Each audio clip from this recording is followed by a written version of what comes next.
District off-track betting.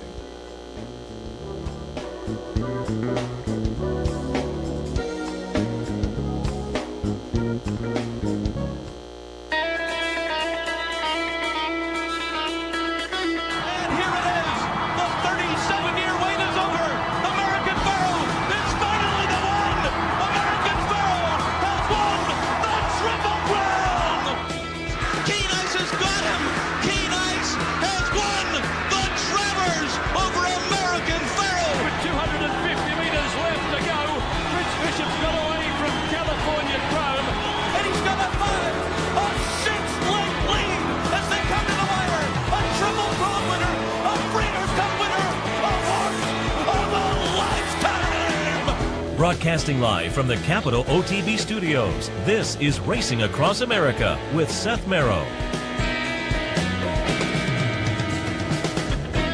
Good morning. Welcome to Racing Across America on this Saturday morning. I'm Seth Merrow. Thanks for joining us. Thanks also to our friends at Gulfstream Park for the sponsorship of this program, some of the other programming and events here at Capital OTB.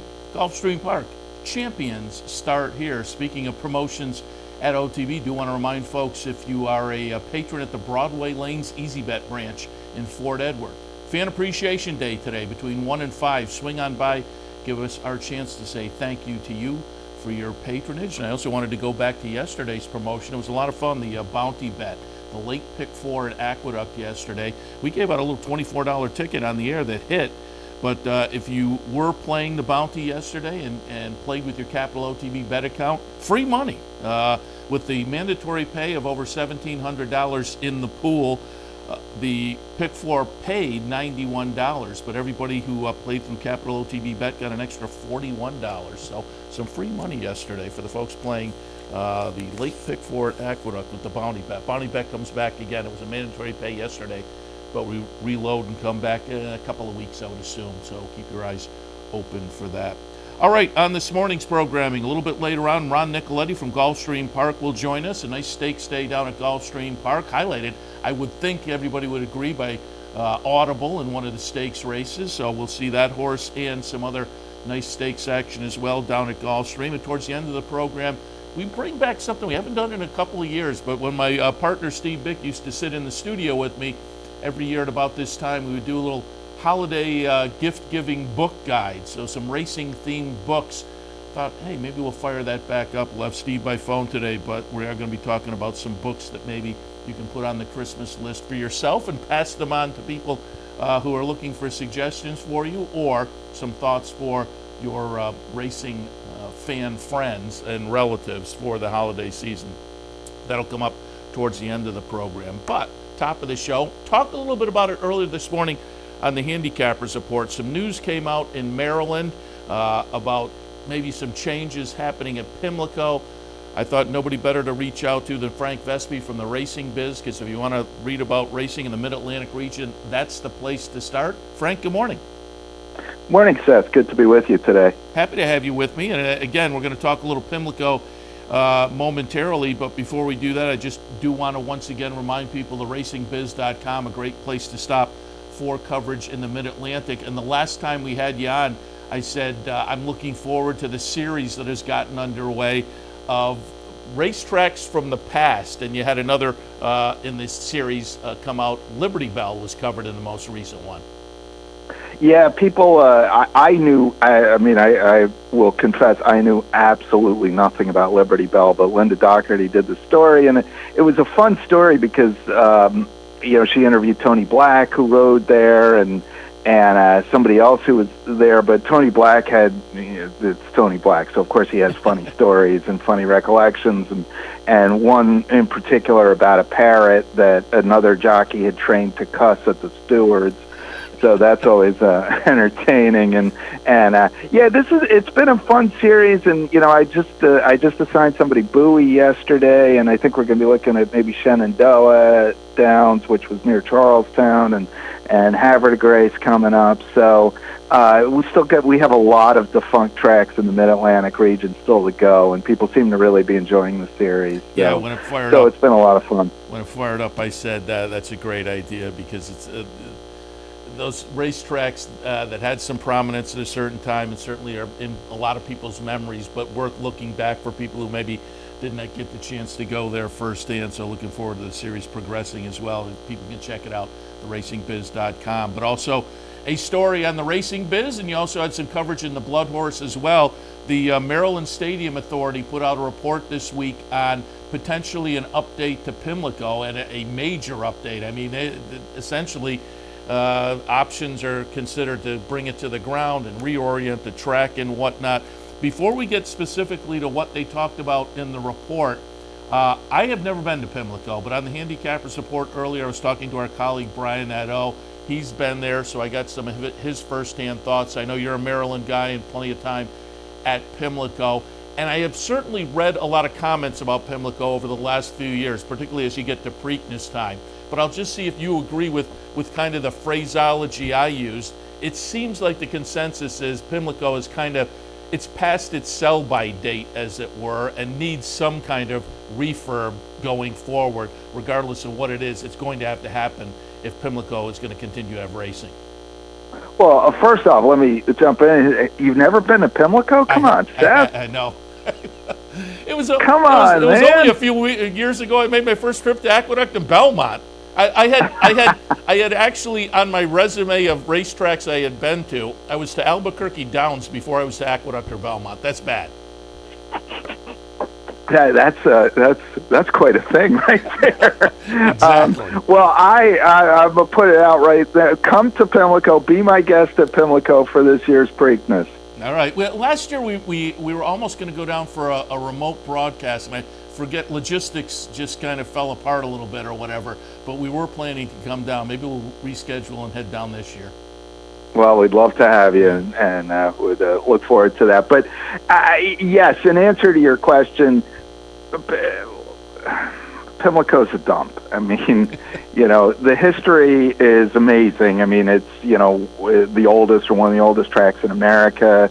I mean, you get the roster of great moments that has happened at Pimlico is matched by very, very few other tracks in America. Every Triple Crown winner came through there. Seabiscuit and War Admiral, all the great Pimlico specials over the years. I mean, it's really an amazing history, and it is a cool place because of that, but it has been years and years and years since anybody did anything other than, kind of repaint it and make sure it doesn't fall down. And, look, I'm old enough. When I was a kid, we used to go to Madison Square Garden to see the Rangers games. My father and some other guys split season tickets.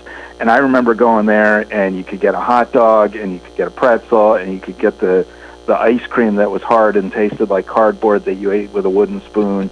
And that was fine. That's what everybody expected when they went to a sporting event. But we expect a different level of service, a different level of amenities now than we did then. And people are willing to pay for this different level of amenities, and you just can't provide them at Pimlico. And, you walk around the place, and there's water damage, and if it's raining, it leaks in different places, and it needs an enormous amount of work. And the good news here is, for years and years and years, that this is a problem that has been kicked down, it's a can that's been kicked down the road, and that's going to end now. And I think, this gives a template to the legislature to either say, yes, we're going to fix this and we're going to put money behind it, or no, we're not. And Maryland Jockey Club, you can do what you're doing at Laurel, and you can take the Preakness there. But one way or the other, I think we're starting to reach a kind of a denouement to this problem.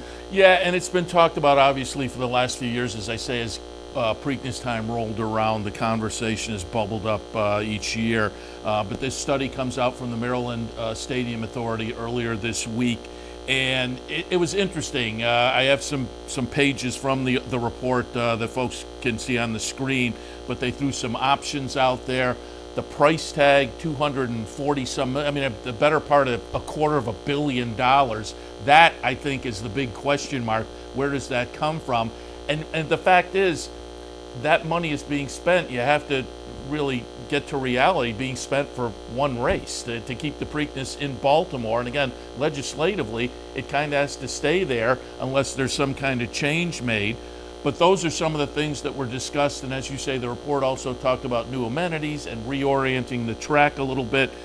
But one of the interesting things was they also looked about, and you addressed it in the article you wrote, in the article that can be found over on Blood Horse.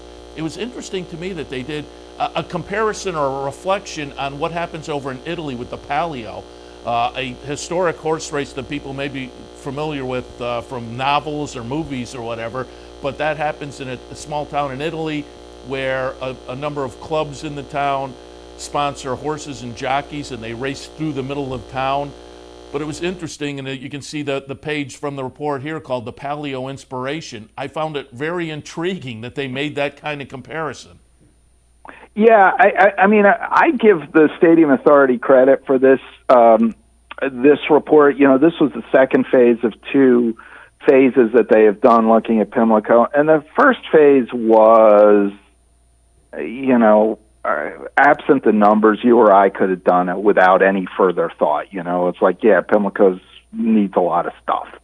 This one, they kind of really dug in, and I give them credit because they really kind of reimagined what's a racetrack and what does it do and how can it fit into a community.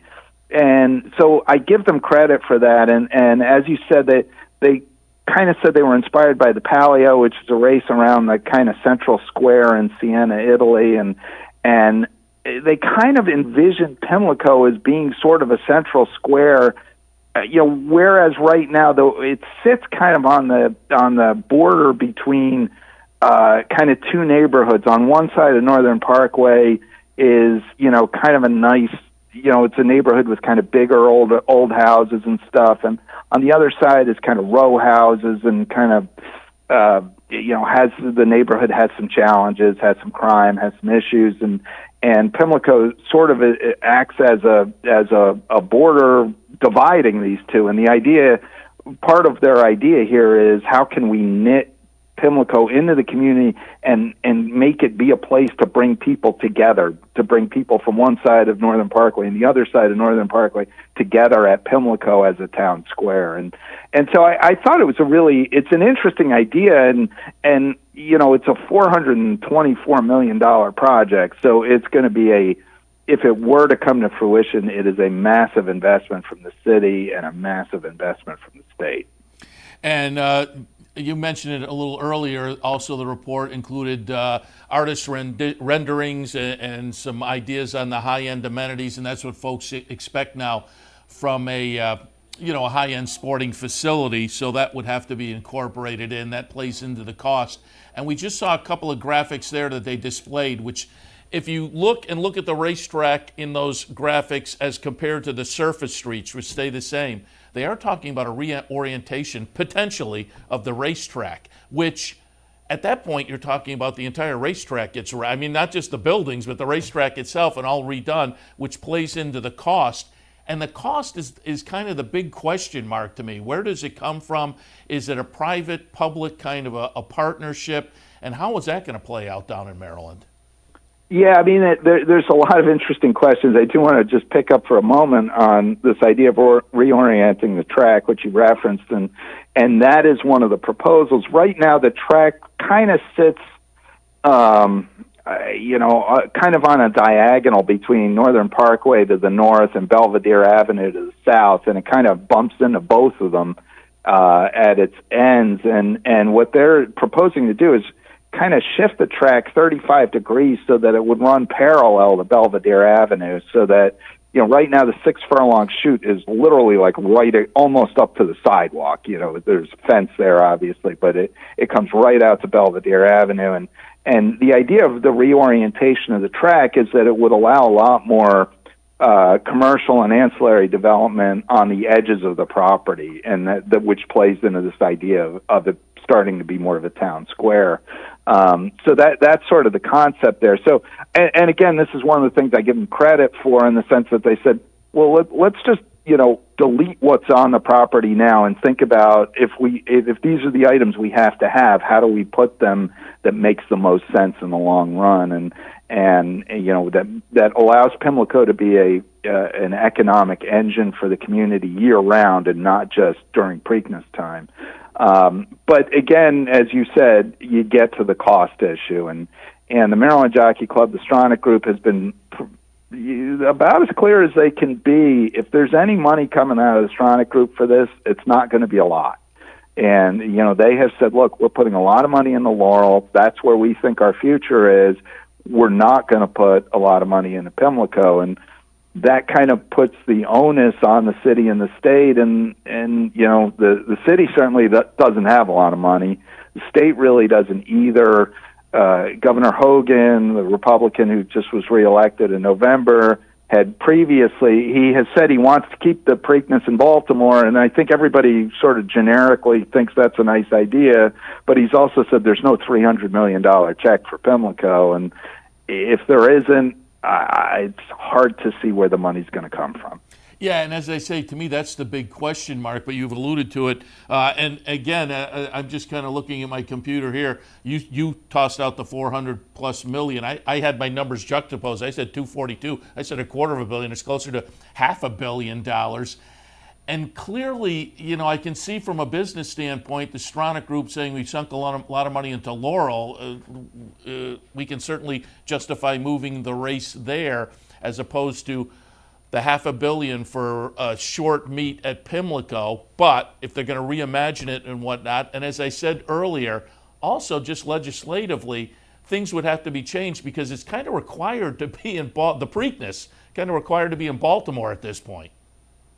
Yes, I mean, there's kind of interesting, if one is interested in legal issues, there's some interesting legal questions here about, what the legislature can and can't do, and whether this, they've passed a law allowing themselves to take the Preakness by eminent domain, and whether that really stands up in court is its own interesting question. And a lot of scholars think probably it doesn't, but maybe it would. But there's a lot of things sort of down the road, and the legislative session kicks off January 9th, and I think that's where you're going to really see. Is it possible to get to yes on this? And if it is, how do you get there? And I don't know, but I kind of think, let's put it this way. I think if the legislature can't figure out a way to get this funded, then they probably will be able to say in good conscience to the Stronach Group, okay, we tried, we can't get there. You could take this race to Laurel when you want. Yeah, it is going to be interesting to see how it plays out because, again, I'm with you that as I looked through the report, I kind of applauded them and the reimagining and let's maybe start fresh and start from square one and then how do we incorporate this into the community and whatnot. So I think they put a study out and people can go. You type Maryland Stadium Authority into Google and you can read the report. You can also, as I say, read Frank's coverage at the Blood Horse or the racingbiz.com. but get an idea of what they have planned. So I applaud them. I just looked at that figure, and it's going to, it'll be interesting to see how it plays out over the next few months, as you say, when the actual legislators and the folks who will have to make money decisions start to really dig into it. Yeah, I mean, it's a big number. It's a really big number, and it should be. I mean, this was one of the things that the Stronach Group was very clear on. They've said, I've had this conversation with Tim Ritvo a number of times. He said, look, if you look at our other metrics, TV viewers or wagering handle, the Preakness is half the Kentucky Derby, basically. But if you look at our ticket revenue, we're like a quarter. And, we need to be able to offer a product that could get us to half. And, you can't at Pimlico the way it is now. It's just, it's an old facility. It really can't be retrofitted in the ways that you would need to do. You really have to redo it. So it's a big number to get there. And as you have alluded to, this is going to be the question. This is going to be where the rubber meets the road. And it's a little bit the problem that NYRA is dealing with Belmont and Aqueduct. Yeah. You need two tracks that are right near each other that occupy essentially the same market niche. You've got Saratoga, which occupies a little different market niche than those others, but Belmont and Aqueduct are pretty much more or less the same track running the same stuff all the time, and that's what Laurel and Pimlico are. So do you need two of them within 20 miles of each other? That's kind of the question on the table here. Yeah, as I say, it's going to be interesting to see how it plays out over the next few months and over the next year or so as well. Well, really, we'll start to hear some answers, I would think, or lean towards getting a feel for where things might go as we get close to Preakness this year, probably, because as I say, it bubbles up every year about this time. But an easy way to keep up with all that information, theracingbiz.com. Again, one of the better places to swing by to follow racing in the Mid-Atlantic region. Frank, we appreciate the visit as always, and we'll continue checking out theracingbiz.com. Well, it's my pleasure, Seth. Thanks for having me on this morning. Happy to have you on. Frank VESPE, again, you can catch his coverage of that Maryland Stadium Authority report at theracingbiz.com, or you had an article over at the Blood Horse as well. All right, we'll take a break. When we come back, Ron Nicoletti, Gulfstream. Great stakes action today. We'll hit on some of those with Ron right after this. Stay tuned.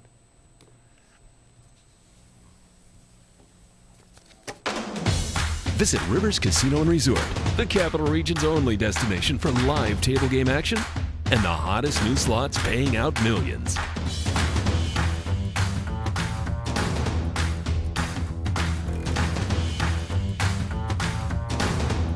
And they're off. Horse betting is now at Rivers Casino and Resort with Capital off-track betting terminals and live tellers located just off the gaming floor at Van Slyck's. Get in on all the action at Rivers Casino and Resort.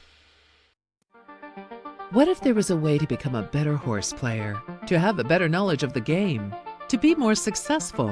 What if there were a way to take what you've learned, what you know, and make better decisions, better choices, to know how to connect the dots? In horse racing, knowledge is a powerful tool, but not the only tool. Race results and replays, past performances and live streaming, wagering from all your digital devices. These too are important tools, and you'll find them all right here at Capital OTB. Capital OTB. Become a better horse player.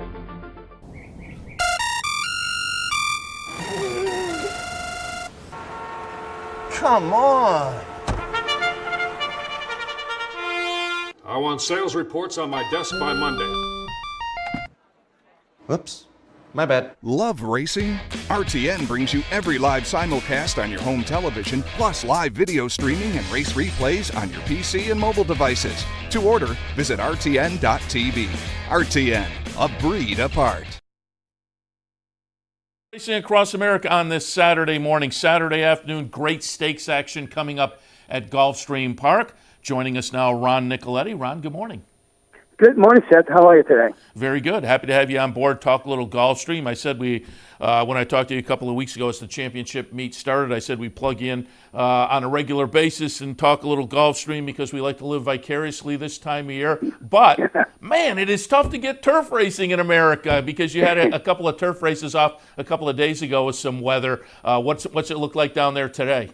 Well, we're fast and firm to start the day. I mean, there's a threat of rain around, but we'll hopefully get through the afternoon. It looks like it might miss us, so we're planning on a great day, and I mean, we're going to keep the Fort Lauderdale on no matter what if we try, so we'll see how it works out. But it looks, right now, it's absolutely beautiful out. That's what we like to hear because, that Fort Lauderdale, you and I were talking off the air, and we said it on the handicapper support earlier with my colleague Brian Ando. It's a spectacular race on a spectacular day. A couple of weeks into the meet as we are at this point. How are things been going? How's the new turf course working out? Yeah, it's working out pretty good, and we're sort of babying it because it's a new pristine turf course that is sort of babying, and that's why we were off some of the races last time out. And it's just something that they're being a little more careful about it because of the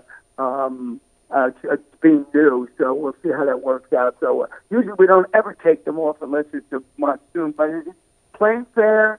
And the track was a little slow to begin with, but now it's like the old Gulfstream of old. That's what we like to hear. All right, let's jump in and look at some stakes action. We were talking beforehand which stakes we would look at, and we're going to certainly take a look at some of the later stakes. But just wanted to toss in the fifth at Gulfstream today, the Harlan's Holiday. It's a little bit obvious, but we do want to alert people. Post time schedule just after 2 o'clock. tune in because Audible comes back in the second start off the layoff since the Kentucky Derby, third place in the Kentucky Derby, and then came back Breeders' Cup weekend at Churchill and won the comeback race. So the second start back now off of that layoff, Harlan's Holiday. We're going to go back and take a look at the Cherokee Run, which was the comeback race on Breeders' Cup weekend. Audible is going to be the number 3 horse here. Nice win as the 6-5 favorite in a field of 10. Comes back this afternoon. And Brian Edo and I were talking on the Handicappers Report and said just kind of lays over the field. My thoughts were, I'm a buyer's guy, and you don't see it that often, but this is one of those races where clearly Audible on the numbers just has an edge on this bunch this afternoon. Yeah, I've been training exceptionally well, and our buddy Keisha Courtney caught up with Todd, and he's doing a real good job with Audible, getting ready for this race, and it looks like this one absolutely loves Gulfstream, so should be an easy play, and I think that's why they left it out of the Rainbow Six. Yeah, it's as I say, he kind of stands out there, and Village King, the other Pletcher horse, maybe the one that stands above the rest of the field, so maybe an easy exacta there, although it's probably going to pay about $3. But, hey, you take what you can at the racetrack sometimes. All right, let's move a little bit later on. Gulfstream's 9th race on Saturday afternoon. Today, the My Charmer, Grade 3 event, 1 mile on the turf. And, Ron, I pulled up a little replay here. I probably has to step it up, but I will remind people that they can print up your sheet if they go to Gulfstream Park's website every day. And you've been doing pretty well with your long shot picks on the sheet. My long shot pick today, or one of my long shot picks, Dixie Moon. And I'm going to go back, look at the Carotene up at Woodbine on October 20th. Dixie Moon's the number 3 horse in here for Catherine Day Phillips. Probably has to step it up a little bit. And also, I'm not thrilled with the 13 post position by any means at this mile trip. But at 15-1, might take a little shot in there in the My Charmer. But what did you see in the 9th race, the My Charmer, today? Well, I got a little bad news for you, there, because the number 13 is scratched in that race. We'll show the replay. Yeah, they scratched 13, 14, and 16. So, I went with Capia Temptress, the Irish bred horse from Bill Mott, that was written today by Joel Rosario. But I sort of looked at that horse, too, that you were talking about, and Emma Jane Wilson, one of my buddies. I love when she rides down here just very, very rarely. So, but that one scratched today. So I just think Capia Temptress wants to be turning back to the distance after 3 of really respectable outings in the 9 furlong, Grade 1 QE2, the Grade 2 Sands Point, and the Lake Placid. This horse has been right there. Philippi, I put in check. Getting 7-2 there on the Bill Mott trainee, so certainly worth taking a look there. 7-2 on the morning line. All right, let's move out to race number 10, the Sugar Swirl. Fillies and Mares, Grade 3 event, 6 furlongs the distance. And again, pulled up a replay here. We're going to take a look at Dream Pauline. Talked a little bit about this one on the Handicappers Report earlier. I had Kieran on with me probably a month or so ago and asked about Dream Pauline at that point, what the plans were. He was actually considering the La Brea, the Grade 1 just after Christmas out at Santa Anita, but thought, you know what, I may go there or I may take a shot at a New York stake. Entered there in New York last week, scratched out of that, so kind of the middle ground between trying that New York stake and the La Brea winds up in here. So Dream Pauline, a little bit interesting. And in the replay we're going to take a look at, Dream Pauline's going to be the number 2 horse. This goes back to August at Saratoga. Second career start. It was an allowance event. Last time out, ran 3rd in the Dream Supreme at Churchill Downs, but had some traffic trouble there and just never really got free. So I'm looking more at this race 2 back at Saratoga for Dream Pauline. But to me, the horse to beat, probably going to be Awestruck, the number 2 horse. What were your thoughts on the Sugar Swirl? No, I did go with Dream Pauline, because I went back and looked at that race, had that trouble 3rd, had a steady on the backstretch turn in that race, and I just love with that horse. Of course, you got to have Awestruck on your ticket, but trying to split those two, I got to see Stormy Embrace again, hoping to rekindle that horse for 4 status. She had those impressive victories in the Princess Rooney and the sheer drama. Then she threw out that clunker in the Breeders' Cup Filly Mare Sprint. I just think this horse is going to bounce back. But for me, it was Dream Supreme, Stormy Embrace, and Awestruck.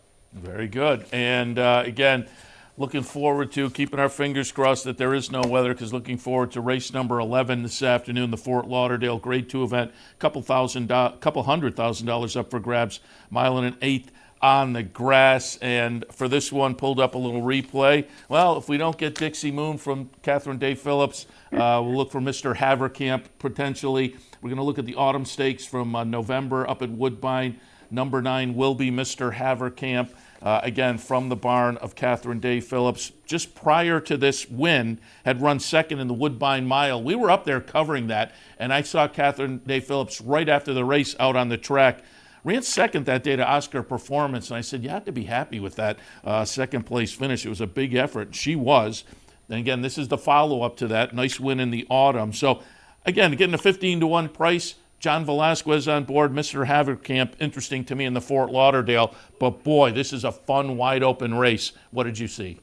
Yeah, well, Mr. Haverkamp is my, I have that one on my ticket, further down and up on top. But this is an incredible race. Yeah. We were saying it's a great one. It's got 11 graded stakes winners in it. I did go with the 6 black tie.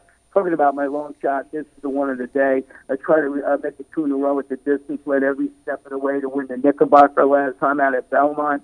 And I just thought this horse might be able to just steal it on the front now. Now, the other Speed Glorious Empire kind of breaks from the rail, and if that horse doesn't break sharply, just gets off a step slow, I think that maybe this one can steal it. You're going to get a price, probably going to get a price on anybody in this race. It's just so wide open. So that was my thought process there. I used projected and peeled on, and the number 4 horse in third.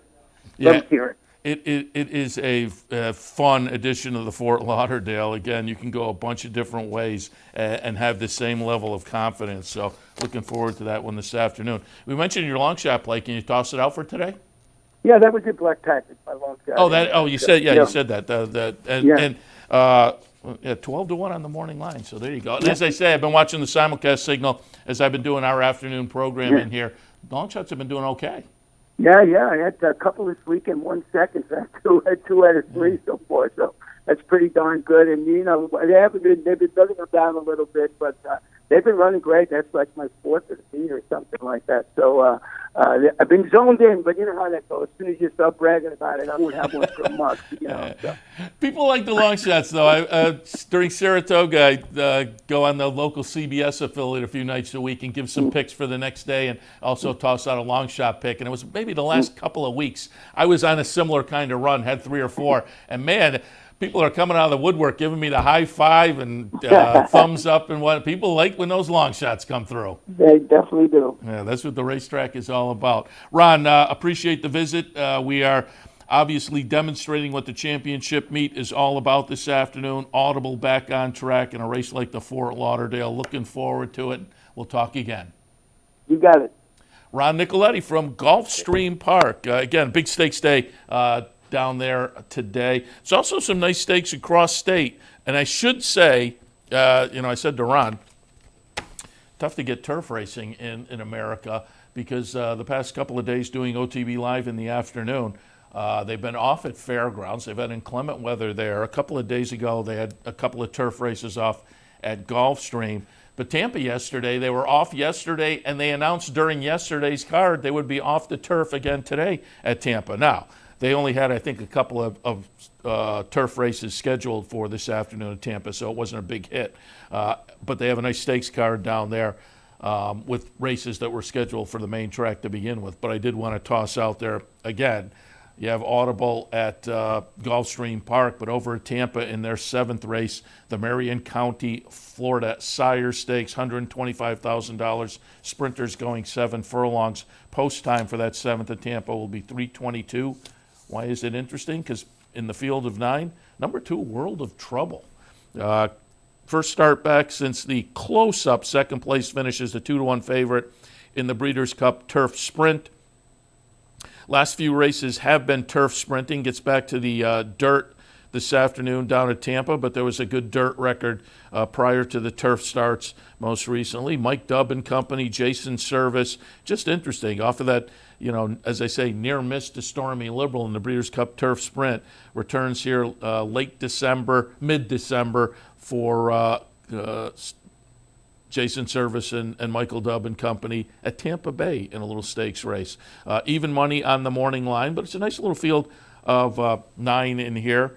Old Time Revival comes down from Maryland certainly has been an interesting performer throughout the career on a stakes level. That one probably has to step it up a little bit. I put World of Trouble on top, obviously, but Noble Drama coming in from Gulfstream Park West on a Sunshine Millions preview day, ran third over there. A couple of starts back at Gulfstream, won a nice little sprint stakes race. A sprint in that it was a mile, but it was a one-turn mile over at Gulfstream. So Noble Drama underneath for me, and Weezer also with maybe a little positional early speed coming across state for Stanley Gold. But that's one of 4 stakes on the card this afternoon at Tampa. But again, just worth noting, World of Trouble in there, cross state, Tampa Bay Downs, with some more nice stakes action. Again, both the tracks in Florida, nice stakes on this Saturday afternoon.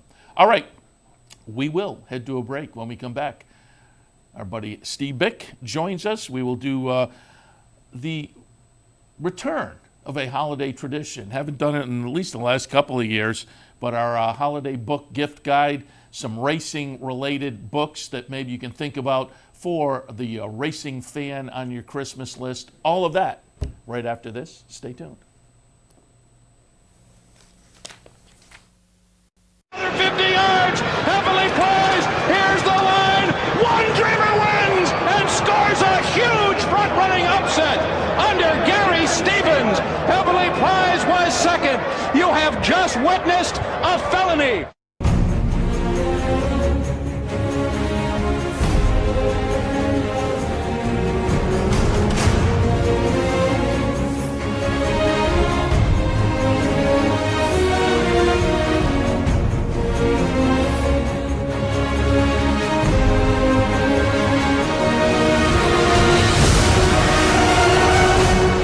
Sign up today for Capital OTB's handicapping series and plan your trip to Las Vegas.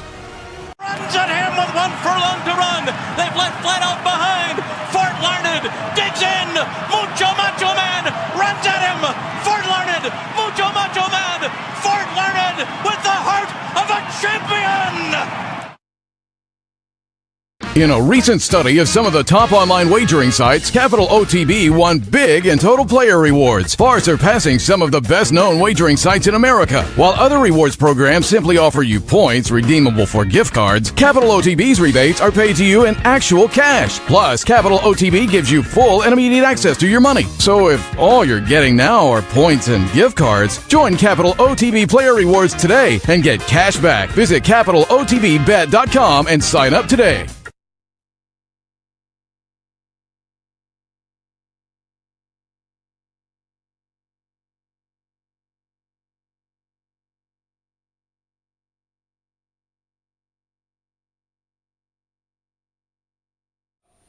Welcome back to Racing Across America on this Saturday morning. Joined now by Steve Bick. And again, we're going back to a tradition that we used to have when Steve sat in here live about this time of year, the holiday book gift guide. But I thought we would revive it on this 2018 holiday season. Steve, good morning.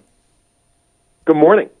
You're reaching me here while I'm in New York. Yeah, exactly. Right up the road. And again, we're reprising what we used to do. We missed the holiday book guide, and as I was driving in this morning, I thought, I also missed the donuts that you used to bring in. You'd stop at a local bakery on your drive in. We're not getting the donuts or the bake. Then the guys in the control room are now commenting, where's the no baked goods anymore?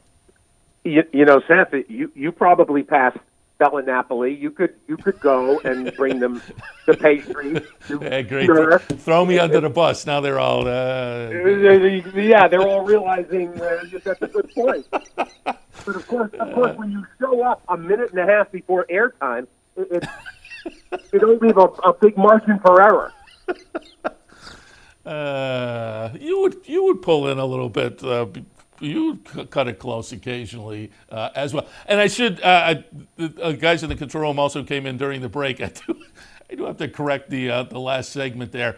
When I was talking to Nicoletti, I said during the summertime, I'm on the local CBS affiliate. It's Channel 10, it's the local ABC affiliate. It was CBS when I was a kid. They've changed them all around now, but the local ABC affiliate, WTEN, I'm on with those folks and happy to do it, and they do a great job at the track in the summer, but I had to correct that. And also, you and I were laughing as we came on the air, and I've mentioned it a couple times a few weeks ago.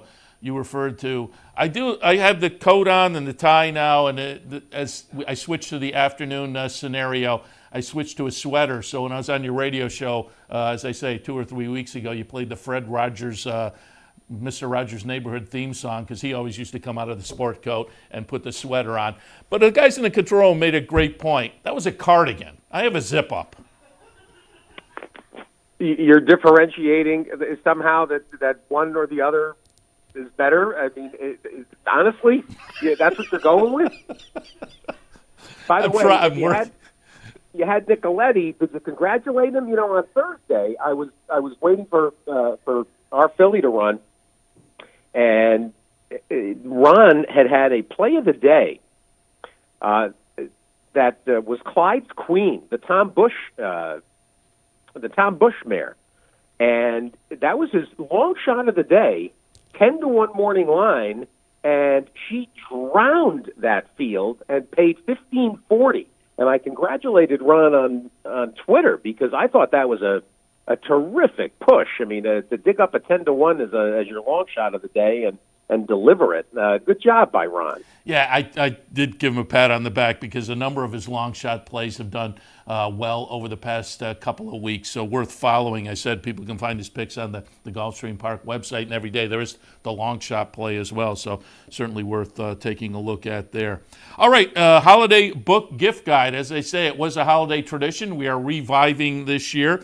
I'm going to toss one out before we get started because I had the author on this summer with me, and I went to high school with him. He was a couple years behind me in high school. I went to school actually in the same class with his brother, but Jim Ziskin, the author, Stone's Throw is the name of the book, and you can find it online, and I toss it out there because it's part of a series of books. The main character is Ellie Stone, kind of a cub reporter, but again, I went to school with Jim in Amsterdam, and the books take place in an Amsterdam-like town, and this one has a racing theme to it.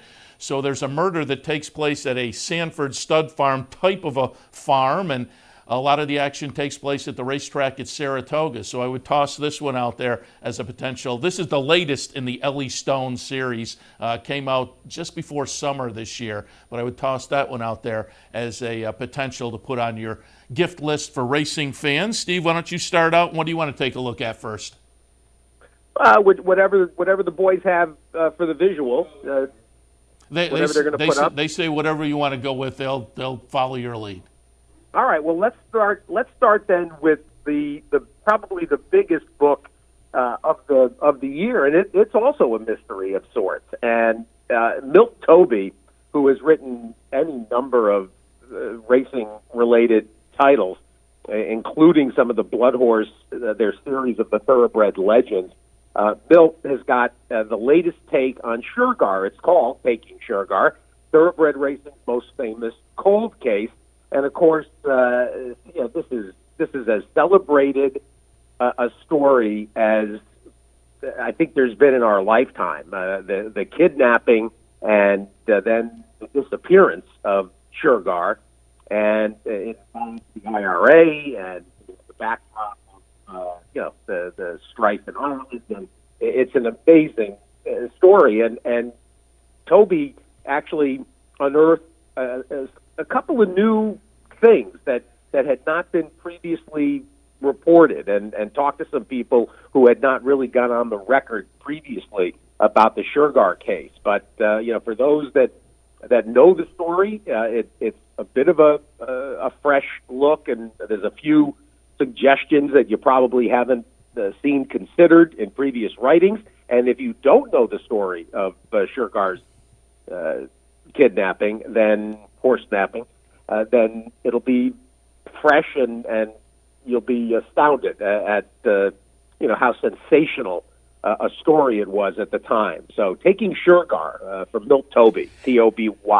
And it's interesting because to you and I and folks of our age, it's a familiar story, but there are obviously now, it was long ago enough that a lot of people are probably completely unfamiliar. And if you are unfamiliar, it would be similar to if American Pharoah disappeared off of his stud farm and that was the last you heard of it. You would think, oh, they're going to try for ransom or whatever, and it just never. It's a completely confounding story in the way it played out with a high-profile stallion like that. Oh, absolutely, and the historical aspect involving the IRA, the Irish Republican Army, and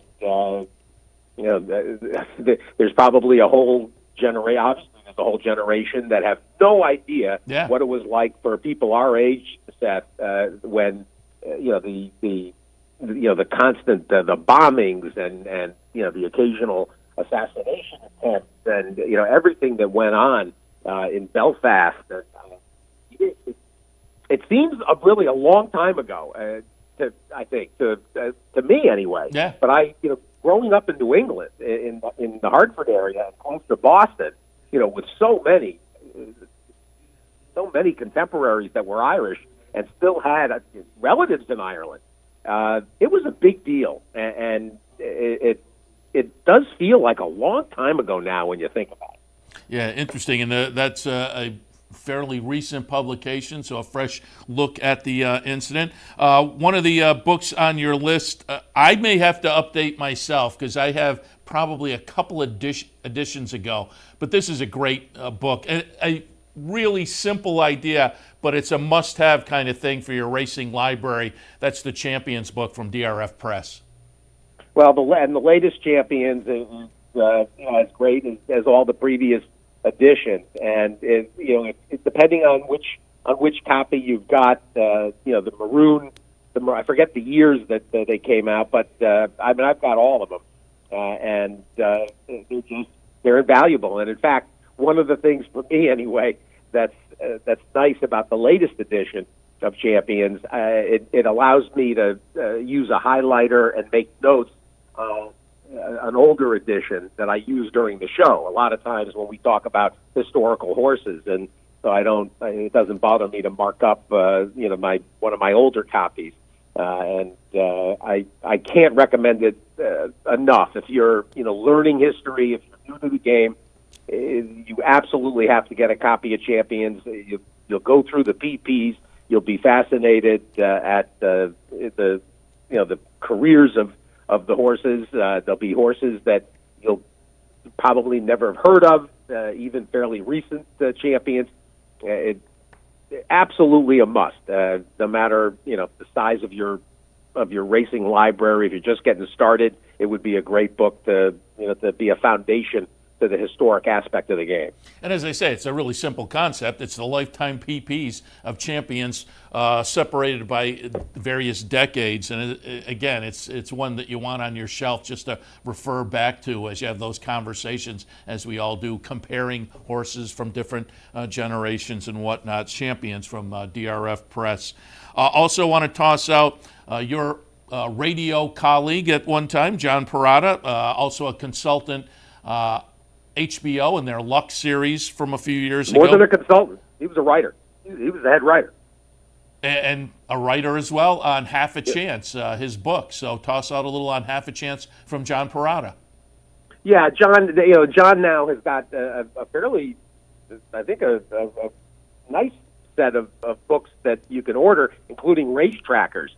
Half a Chance, though, is a novel, and in fact, he's got more coming. He's also got If Wishes Were Horses, and I mentioned race trackers. Any of John's books would be a wonderful read. And in fact, I should have also included him in If Wishes Were Horses, because the sequel, Beggar's Ride, is coming next year. But Half a Chance, really a fun and easy read. But order all of John's books. Race Trackers is a more or less a first-person account of John's life around the game, and that began with him coming onto the racetrack out of college, and then becoming a jock agent for many years, and then, of course, running Due Process Stable for Bob Brennan. And John was Brennan's horse guy And John's life around the game is pretty fascinating, and race trackers order that at the same time that you order Half a Chance. Didn't he, in some fashion, play out in written form the Luck series, kind of complete the storylines there? That's called Out of Luck, and you'll see that at Amazon too. Out of Luck, and Out of Luck includes the wonderful artwork of Jen. Oh my gosh, Jen. I want to say Patterson. Jen. I'm going to forget her name, but she's a wonderful artist in the Charles Adams vein. And in fact, if you're looking at the Half a Chance picture, that's her. Those are her draw. That's her drawing on the front, on the cover. She does all the artwork for John's books. And Out of Luck is a fun series that appeared at America's Best Racing, and more or less, it's season 2 of Luck. It's what you would have seen in season 2. And I just looked up while you were talking on the computer, Jen Ferguson. There you go. Thank you. Her artwork is fabulous. All right, another one of those historical kind of racing stories that people might not be familiar with, but if you get into the history of the game, certainly the name Phar Lap is familiar. But Peter Pan by Jessica Owens, subtitled The Forgotten Story of Phar Lap's Successor. You know, this book is not new. This book is about 6, 7, 8 years old.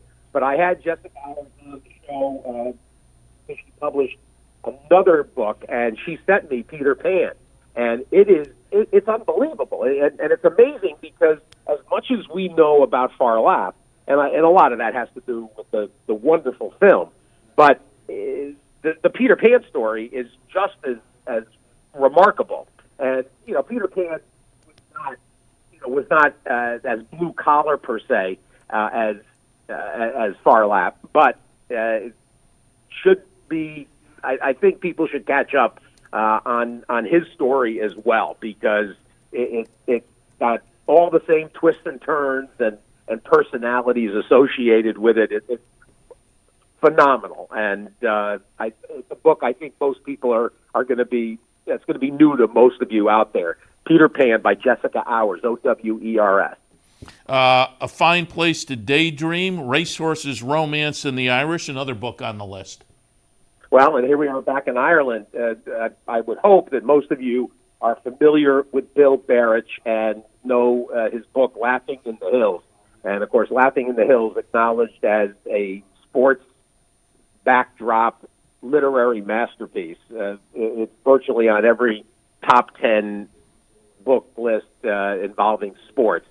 And Barrich, Barrich is a bit of a Steinbeck-esque writer, and this little book actually is really it's very breezy, and it involves his growing affection that ultimately resulted in him moving to Ireland. He lives in Ireland, and it's all about the racetracks and the pubs and the Irish in general. It is really. It's really a love letter to Ireland and Irish racing. And for those that that are familiar with Barrich, I would hope that you give this one a chance. If you don't have it, any of his books. In fact, he was, and in fact, Barrich was just back in the U.S. In the last few weeks. In fact, he's a Colgate grad, and I missed him at Colgate a couple of weeks ago. He had been there during the week to sign books, and I just missed him. But the most recent of his books, Long Way Home, which in a lot of ways, it's hardly light reading. It's about a trip across the country, basically, that Barrich made. Order anything by Bill Barrich that you see at your favorite book retailer, and it'll be money and then time well spent. But Fine Place to Daydream. That's a perfect winter book that you can read. You can read chapters at a time. I'll toss out another older book, probably 4 or 5 years old, but we've mentioned one or two of those already. But if you're not familiar, they're certainly worth going and looking for. But a regular guest of yours, and I have him on fairly regularly as well, Pete Fornatale, the winning contest player, I think with contests becoming as popular as they are, it was a great concept by Pete. Went out and interviewed a bunch of prominent contest players and kind of compiled the Q&As in the winning contest player. And again, I recommend that to folks, particularly if you're kind of transitioning over and starting to jump into those contests. In addition, and it's funny that you bring up a handicapping or a horse playing piece, because it did occur to me to do that. I am in the middle of rereading Barry MERROW, his book Money Secrets at the Racetrack, which is basically it's almost like a pamphlet. It's about 150 pages, and this continues to be, along with Steve Christ's exotic betting, Money Secrets at the Racetrack, probably the most valuable bankroll management, wagering construct writing ever. And Barry MERROW, MERROW, Money Secrets at the Racetrack, if you want to go in the handicapping direction. It's fun. You get on this topic and other things bubble up. And as I'm kind of looking at my list here, as you were talking and whatnot, I was going back to Stone's Throw from Jim Ziskin. Again, the fellow I went to high school with, and has the kind of paperback murder mystery series, and the latest one happening at the racetrack. But again, going back a while, that triggered those Stephen Dobbins mysteries. Those were a lot of fun. Charlie Bradshaw. They all took place at Saratoga. They were fun to read. I want to say most of them were written in the 70s, maybe early 80s, but I would imagine they're still available. And I would like to go back and check those out. They were fun to read at the time because they took place in Saratoga, and they would go to a restaurant or a bar that was actually in Saratoga, so they were fun to read for that. But I'm wondering how many of those would now be still viable places if you went back and read those books. But the Stephen Dobbins books, I'm sure you can still find them online in some fashion. And speaking of older books and trying to find them, Steve, I think we also have to throw out, if people are looking for books and maybe something a little bit special for the racing fan on their list, the bookstore in the area you have to visit, Saratoga and Lyrical Ballad. Absolutely. Lyrical Ballad, if you particularly are looking for rare and out of print books, I've over the years bought tons of my American racing manuals at Lyrical Ballad. You also, honestly, there's some resources online these days for out of print and for the American Racing Manual. Biblio may be a website people aren't as familiar with. Biblio, Biblio.com, and it more or less brings used and rare book vendors from around the world. I've had books sent to me from England, and Biblio, a terrific resource for older, hard to find titles. And just reaching on the shelf for a couple of other things. One book from this year, Taking Sugar, I mentioned, was the big title, but another one from this year that I absolutely forgot about and want to suggest to people, Out of the Clouds, the Hirsch Jacobs Stymie book by Linda Carroll and David Rosner, who did the Affirmed Aladar book a couple of years ago. Out of the Clouds, Hirsch Jacobs Stymie. That's a new title from 2018. There's going to be a number of things coming out in 2019, including, we should mention, Lenny Shulman. Lenny's book, 111 Days to Glory. He's got the Justified, the official Justified biography that he has delivered to his publisher in Chicago. So look for Lenny. Jennifer Kelly has got a Sir Barton book that's coming out in the spring as well. So it's amazing how many titles that the racing backdrop produces. It's a prolific area. I had Christina Bosanakis on a few weeks ago. She has Sermon on the Mount, D. Wayne Lucas story. So I'll toss that one out there as well. And before we let you go, just change topic quickly. This could be a whole other discussion. But you mentioned the Far Lap movie. I don't know whether I've ever asked you, do you have a favorite horse racing movie? I would say mine, I was going to say obscure. It's not obscure. I would say it would not be the one normally that people might think of. But my favorite horse racing movie might be Boots Malone with William Holden. Well, Boots Malone is probably the best, most complete, and timeless of the racetrack story. And Rick Hammerly, in fact, Hammer has got has had a VHS copy. Whenever I see Rick, his Boots Malone is displayed. It's pretty funny. That's a great one, and it doesn't have any of the trite, kind of claptrap that you associate with that era. No, Boots Malone is absolutely a great selection. I mean, Far Lap is absolutely a favorite of mine. I mean, I don't know when I latched onto it, because it had sort of been an obscurity, I think, in the theaters. I don't think it was ever got any real notice then, but the VHS era made it accessible, and then all of a sudden, I think it became a bit of a cult kind of a film, and it's out of this world. You could watch that over and over again. It's really good. And I happen to be a big Ron Liebman fan, so as the owner, Dave Davis, really good. Far Lap, can't go wrong. So again, some book ideas and maybe some movie ideas for when the family's sitting around. See if you can find those streaming. Boots Malone, I think, actually streams on YouTube. Folks can pull that one really? up. I believe so. I think you can find the whole movie on YouTube. I looked up at maybe 6 months. It's during the Saratoga meet. I looked it up for some reason. Before I let you go, Steve, just one more thing. You mentioned Colgate a little bit earlier. Who is the crew on the top of your Twitter page there? Are those all classmates? That is some crew there. And I'm guessing it was a football game within the last 3 or 4 weeks? Well, that was the playoff game against James Madison, the quarterfinals of the FCS. And there's a few classmates of mine in there. Phil Melnick.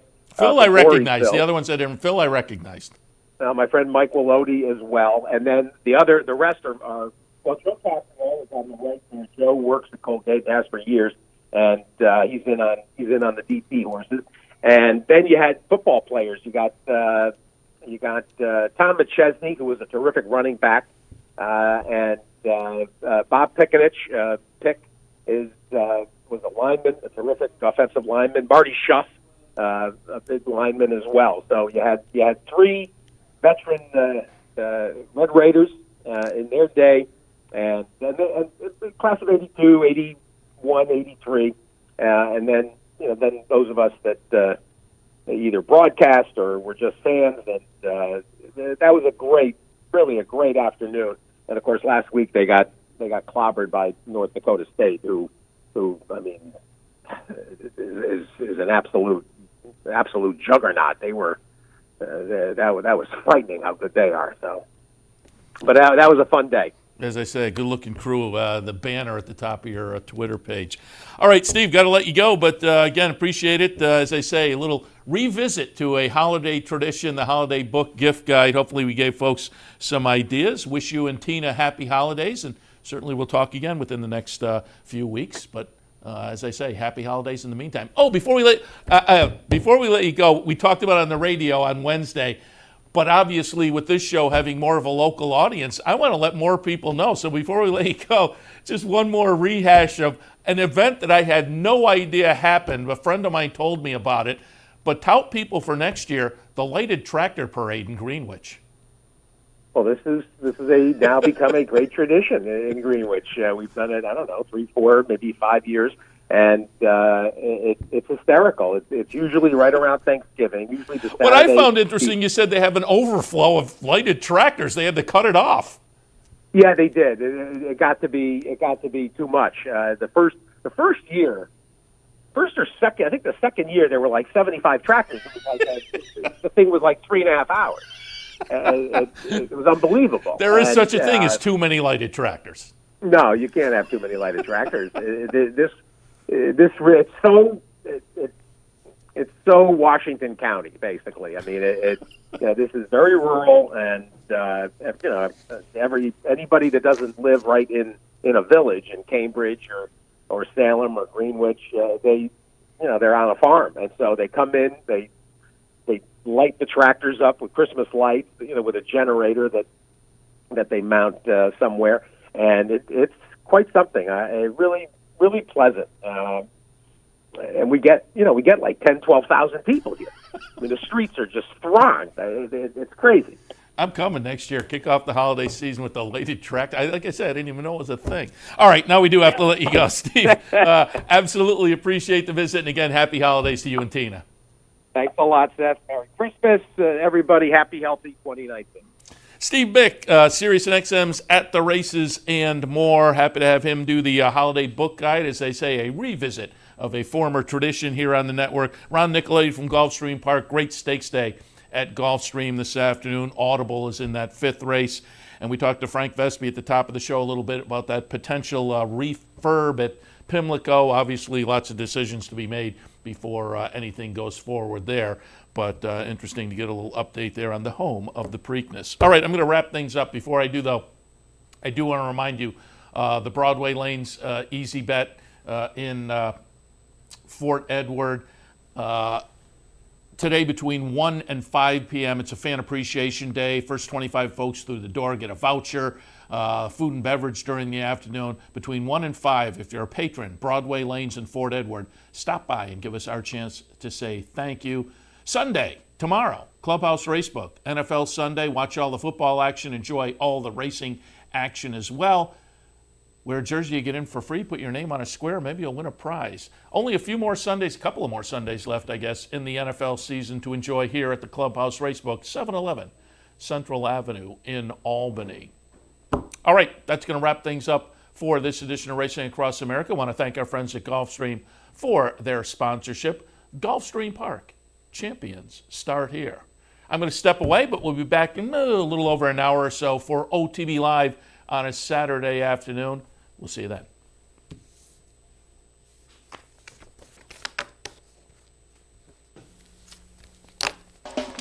You're watching OTB TV, a service of Capital Off-Track Betting.